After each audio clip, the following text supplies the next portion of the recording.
Hello students, welcome to my YouTube channel studies at home. आज हम पढ़ने वाले हैं 7th क्लास के सिविक्स का फर्स्ट चैप्टर जो कि है ऑन इक्वालिटी। तो जैसा कि हम सब जानते हैं, इंडिया एक डेमोक्रेटिक कंट्री है। यहाँ पे डेमोक्रेसी है तो इसके बहुत सारे फीचर्स भी हैं, जिनमें से इक्वालिटी एक बहुत ही इंपॉर्टेंट फीचर है जिसके बारे में हमें इस चैप्टर में पढ़ना है। तो इंडिया इज अ डेमोक्रेसी, यहाँ पर डेमोक्रेसी है, ये एक डेमोक्रेटिक कंट्री है। तो इसके बहुत सारे फीचर्स भी हैं, जैसे कि दिस इंक्लूड पीपल्स पार्टिसिपेशन। यहाँ पे पीपल पार्टिसिपेट कर सकते हैं विथाउट एनी डिस्क्रिमिनेशन, मतलब किसी भी भेदभाव के बिना। इक्वालिटी एंड जस्टिस, यहाँ पे सभी लोग इक्वल हैं और जस्टिस भी है। तो इक्वालिटी जो कि एक की फीचर है, उसी के बारे में हमें पढ़ना है। तो हमें पढ़ना है कि इक्वालिटी असल में है क्या, इसकी हमें ज़रूरत क्यों है, और इतना इम्पोर्टेंट क्यों है ये, और कब कोई आदमी इक्वल कहलाता है या फिर नहीं कहलाता है। तो यही सब हम जानेंगे एक डोमेस्टिक वर्कर की स्टोरी से, कांता की स्टोरी से। तो यहाँ पे आप देख रहे हैं, जैसे कि यहाँ पे एक लंबी लाइन है जहाँ पे अलग अलग ऑक्यूपेशन के लोग खड़े हैं, मतलब अलग अलग काम करने वाले लोग खड़े हैं एक ही लाइन में वोट डालने के लिए, जैसे कि teacher, trader, student, domestic worker, artisan, housewife, सब एक लाइन में खड़े हैं। तो कांता कहती है कि हम सब इक्वल सिटीजन हैं इंडिया के, और हम सबको इक्वल वोट डालने का हक है। इवन मतलब जो जैन साहेब हैं जहाँ पे वो कांता काम करती है, जिनके यहाँ, वो भी इस लाइन में खड़े हैं। तो कांता कहती है कि हम सब इक्वल हैं इलेक्शन के दिन।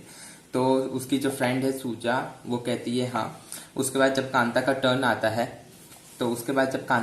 आता है तो वो जाती है और वो बोलती है कि मुझे उस आदमी को वोट करना है जिसने हमारे एरिया में पाइप वाटर लाने का प्रॉमिस करा था। तो उसके बाद वो कांता जो है वो अपने साहेब को बाय करके चली जाती है, अपने घर जाती है। तो वो देखती है कि जो उसकी जो डॉटर है, उसकी जो बेटी है, उसको फीवर होता है। तो वो कहती है कि मैं शाम को, जब वो घर जाती है तो देखती है उसकी डॉटर को फीवर होता है। तो वो उससे कहती है कि मैं शाम को आ जाऊंगी काम खत्म करके और हम लोग हॉस्पिटल चलेंगे। तो फिर जब वो जाती तो कहती कि जो गुड़िया है उसको फीवर है और उसे उसको हॉस्पिटल लेके जाना पड़ेगा, इसलिए उसे आज अपना वर्क जल्दी खत्म करना पड़ेगा और तभी वो साहेब से एडवांस भी मांग सकती है और गुड़िया को हॉस्पिटल में दिखा सकती है। फिर जब वो अपने एरिया में वापस आती है, अपने बस्ती में, तो वो कहती है कि पता नहीं गुड़िया क्यों बीमार हुई, पर जो बस्ती है वो कभी भी क्लीन नहीं रहती।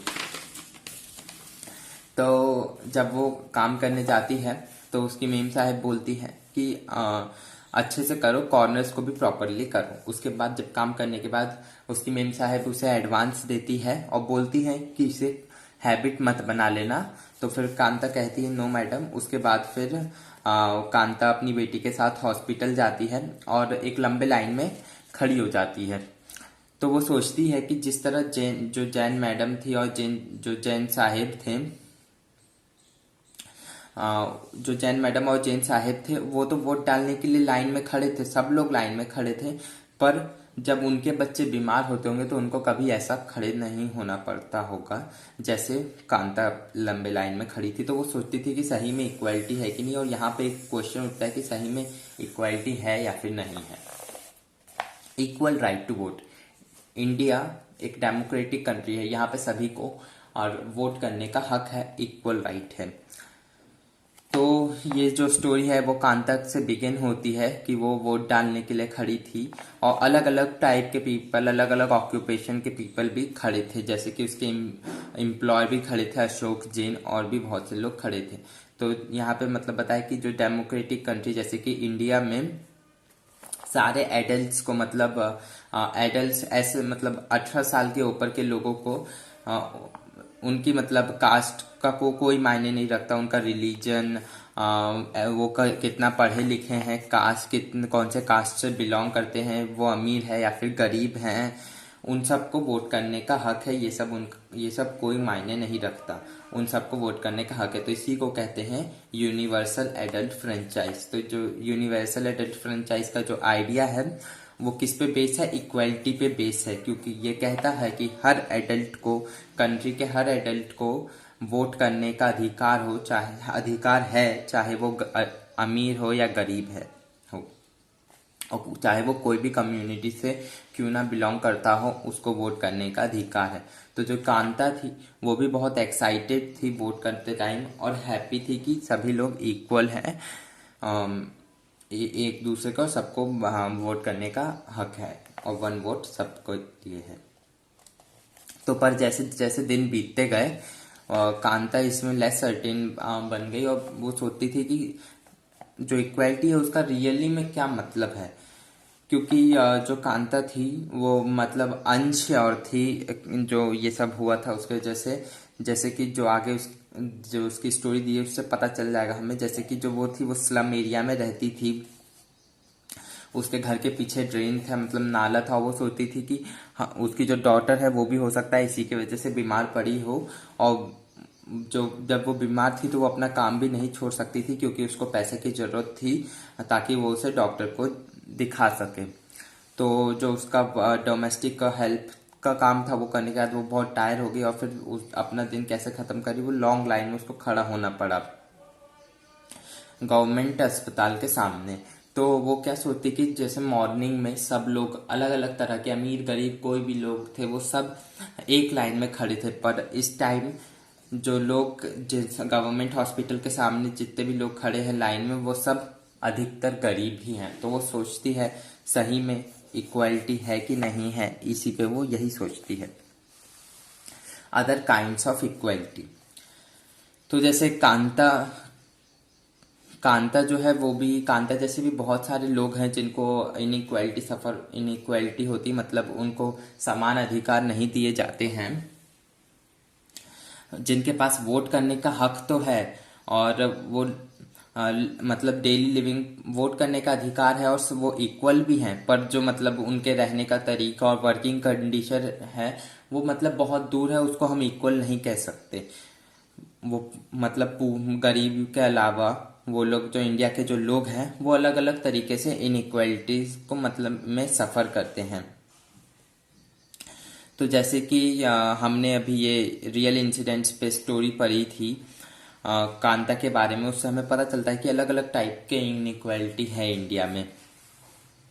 जैसे कि एक बहुत ही कॉमन इनइक्वालिटी है कास्ट सिस्टम, जो कि आज भी लोग मानते हैं। जैसे कि अगर आप रूरल इंडिया में जाओगे तो ये जो आइडेंटिटी है वो लोग बहुत ही यंग एज में समझ जाते हैं कास्ट किस कौन कास्ट की आइडेंटिटी। और अगर आप अर्बन इंडिया में मतलब शहर में अगर रह रहे हो तो लोग सोचते हैं कि आज अब वहाँ पे कास्ट नहीं, पर अभी भी लोग वहाँ पे कास्ट बिलिंग करते हैं। जैसे जब जैसे यहाँ पे एग्जाम्पल भी दिया है इंग्लिश न्यूज़पेपर का कि कास्ट अभी भी एजुकेटेड अर्बन इंडियंस के दिमाग में भी है कास्ट सिस्टम का। जैसे यहाँ पे बहुत सारे दिया है, जैसे SC ST एक्सक्यूज के बारे में दिया है, तमिल ब्राह्मण के बारे में दिया है। तो अब हम एक ऐसी स्टोरी पढ़ेंगे दलित चाइल्ड की, जो मतलब स्कूल की स्टोरी उसकी कि वो जो मतलब इनइक्वालिटी से सफ़र करा था उसको जो समान अधिकार नहीं मिले थे वो स्टोरी हम पढ़ेंगे। तो दलित जो है वो लोअर कास्ट के पीपल को एड्रेस करने के लिए बोला जाता है, और दलित का मतलब जो है ब्रोकन होता है। पहले इसको अनटचेबिलिटी कहते थे, पर गवर्नमेंट ने इसको अबॉलिश कर दिया, रोक लगा दी इस पर, उसको टर्म दिया, नाम दिया उनको दलित। तो ये जो है ये लोअर कास्ट के लोग होते हैं और इनको आज भी डिस्क्रिमिनेट किया जाता है, मतलब इनको आज भी भेदभाव का सामना करना पड़ता है। तो इनकी स्टोरी हम पढ़ेंगे ओम प्रकाश वाल्मीकि जी की, जो कि एक फेमस दलित राइटर हैं। उन्होंने अपनी ऑटोबायोग्राफी झूठन में लिखा था कि उनको दूसरे बच्चों से दूर बैठना पड़ता था, फ्लोर पे बैठना पड़ता था, मतलब ज़मीन पे बैठना पड़ता था। अगर बच्चे बेंच पे बैठते थे तो उन्हें ज़मीन पे बैठना पड़ता था, अगर बच्चे मैट पे भी बैठते थे तब भी उन्हें ज़मीन पे ही बैठना पड़ता था। कभी कभी उन्हें लास्ट में बैठना पड़ता था, सबसे दूर डोर के पास। और कभी कभी जो बच्चे थे उन्हें मार देते थे ऐसी किसी कोई मतलब विथाउट एनी रीज़न, कोई भी रीज़न नहीं होता था तब भी उन्हें मारते थे बच्चे। फिर जब वो 4th क्लास में थे तो जो उनके जो हेड मास्टर थे उन्होंने ओम प्रकाश को स्कूल को साफ करने के लिए कहा, बोला कि तुम स्कूल और प्लेग्राउंड को साफ करोगे।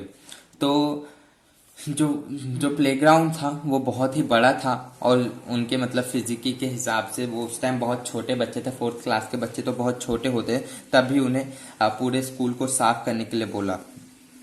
तो जो उनका बैक होता था वो दुखने लगता था और उनके जो फेस में पूरा डस्ट डस्ट हो जाता था। और जो मतलब दूसरे बच्चे क्लास में पढ़ाई करते रहते थे और उनको जो बस सफाई करनी पड़ती थी। पूरे टाइम दूसरे बच्चे पढ़ाई करते थे और वो पूरे दिन सफाई करते थे और जो उनके जो हेड मास्टर थे वो रूम में बैठे बैठे ये सब देखते रहते थे। उनको यहाँ तक कि पानी पीने के लिए भी अधिकार नहीं दिया गया, वहाँ पानी पीने के लिए भी पानी भी नहीं दिया गया उन्हें, और पूरे दिन साफ सफाई करना पड़ता था उनको। तो जो ओम प्रकाश है वो स्कूल और प्लेग्राउंड को ऐसे कुछ दिनों तक वो साफ करते रहे और ये तभी ख़त्म हुआ जब उनके जो फादर थे वो वहाँ से जा रहे थे, गुजर रहे थे, तो उन्होंने देखा कि ओम प्रकाश साफ कर रहा और बाकी बच्चे पढ़ाई कर रहे हैं। तो उन्होंने तब जो मतलब ही कन्फ्रंटेड द टीचर्स, तब टीचर को उन्होंने फटकार लगाई और ओम प्रकाश को लेके चले गए और बोला कि आप लोग कैसे हो, और जो ओम प्रकाश है वो यहीं पढ़ेगा, चाहे और जो दलित के जितने भी बच्चे हैं वो यहीं पढ़ेगा, हमें सबको इक्वल राइट है। फिर अब सेकंड स्टोरी जो है वो लार्जर सिटी की स्टोरी है, सिटीज़ की स्टोरी पे बेस है। तो ये किस पे बेस है, एक कॉमन जो मतलब प्रैक्टिस होती है उस पे बेस है। मिस्टर एंड मिसेस अंसारी की स्टोरी है ये।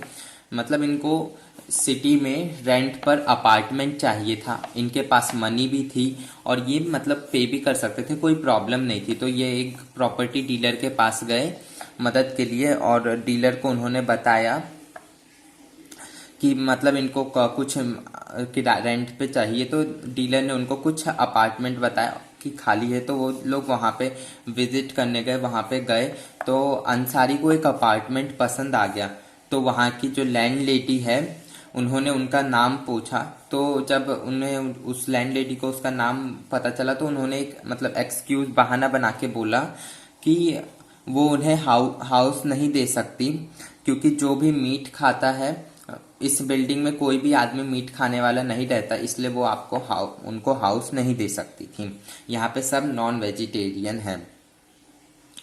तो जो अंसारी और जो प्रॉपर्टी डीलर थे वो एकदम सरप्राइज हो गए थे ऐसा सुन के, क्योंकि बगल से ही फिश की मतलब कुक होने की स्मेल आ रही थी। तो ऐसा ही जो सेम एक्सक्यूज था वो भी रिपीट होता गया, मतलब जो वो अलग अलग अपार्टमेंट में गए ऐसा ही कुछ होते गया। तो फाइनली मतलब लास्ट में प्रॉपर्टी डीलर ने कहा कि अंसारी से कहा कि मिस्टर और मिसेस अंसारी से कहा कि आप अपना नाम चेंज कर लीजिए, तब आपको आसानी से रेंट पे मिल जाएगा जगह। पर उन्होंने इसको मना कर दिया। फिर रिकॉग्नाइजिंग डिग्निटी, मतलब डिग्निटी आत्मसम्मान कि मतलब कितना इंपॉर्टेंट है लोगों के लिए आत्मसम्मान, इसके बारे में दिया और कैसे लोग उसको वॉयलेट करते हैं। जैसे ओम प्रकाश वाल्मीकि और अंसारी की डिग्निटी को वॉयलेट किया गया। जैसे कास्ट, जिस कास्ट में हम जन्म हुए हैं, जिस रिलीजन से हम बिलोंग करते हैं, किस बैकग्राउंड से हम आए हैं, हम मेल फीमेल क्या हैं, इन सब पे लोग हमें अनइक्वली ट्रीट करते हैं, मतलब अनइक्वल समान अधिकार नहीं देते। जब भी लोगों को अनइक्वली ट्रीट किया जाता है तो उनके डिग्निटी को वॉयलेट किया जाता है, उनके आत्मसम्मान को डिग्रेड किया जाता है। तो जैसे ओम प्रकाश वाल्मीकि के स्कूलमेट और उनके टीचर ने उनकी डिग्निटी को वॉयलेट करा था, और and as if he was less than equal to all other student in school, और मतलब ऐसा फील करने पे मजबूर किया था कि वो इक्वल नहीं है सब पे। और ओम प्रकाश वाल्मीकि इस पे कुछ बोल भी नहीं सकते थे, अगर उनके फादर वहाँ पे नहीं आते तो ये सब चलते रहता और रुकता भी नहीं। और जो अंसारी थे उनका डिग्निटी भी सेम मतलब मैनर में हर्ट हुआ, उनको मतलब अपार्टमेंट देने पे मना कर दिया गया उनके मतलब रिलीजन के बेस पे। तो प्रॉपर्टी डीलर ने उनको उनके नेम चेंज करने को सजेस्ट किया, पर उनका भी कुछ सेल्फ रिस्पेक्ट था, इसलिए उन्होंने अपना नाम नहीं चेंज करा और रिफ्यूज कर दिया उसको। और फिर ओम प्रकाश और अंसारी ने इसको रिफ्यूज करने के बाद उनका भी सेल्फ रिस्पेक्ट था, इसलिए इसको रिफ्यूज कर दिया। अब हम नेक्स्ट पार्ट अगले वीडियो में पढ़ेंगे। Hope you like the video.